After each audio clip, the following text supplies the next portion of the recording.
Nice and white canvas, boiling hot Monday morning. Just put up this mystery tent. Wasn't sure what it was. Turns out to be a Cabanon French 4-berth. Dimensions 4.2 meters deep, 4 meters wide, 2.4 high at the mast in the middle, 1.8 at the entrance, or closer to 1.9. This is a lighter tent than the normal De Waard and Randstads we do. It's a lighter canvas. It means the main tent is only about 9 or 10 kilograms. And then we've got a double inner tent, and which has its own ground sheet built in, and then we have a fold-out ground sheet for the living area. So you've got about 1.7, 1.8 meters deep, and I've made a dog's dinner putting this up. That all needs tensioning out.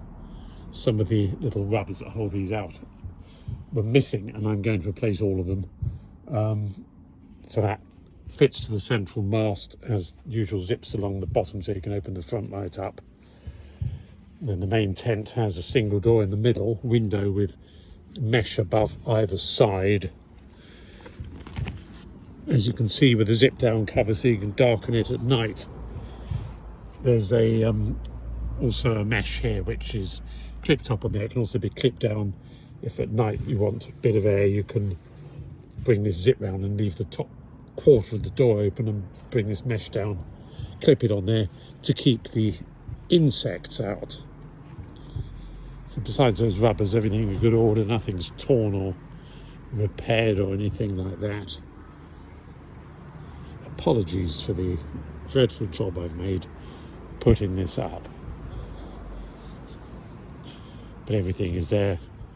A few bits of bird poo and mud on the canvas. It could do with being out in the rain, actually, this tent. But otherwise, everything's good. Simple design.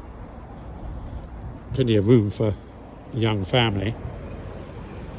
And if you've got a small car or even a motorbike, you could probably carry this. There's the original badge just there. So a mystery cabanon.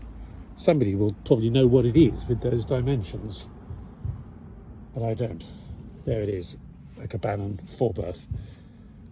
Thank you for watching. To be supplied with all the pegs and lines and everything you need, and some English language instructions, although they are incredibly simple, these things. They have very few poles.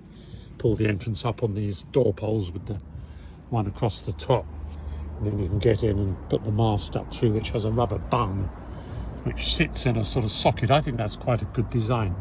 I've never been sure about tent poles going through holes in roofs. It can lead to tears, especially when people are drinking, putting tents up. Not that I've ever done that in my life. I think this rubber bung in a sort of socket is quite a clever idea. I'm surprised it wasn't developed further. Thank you for watching. Nice and white canvas.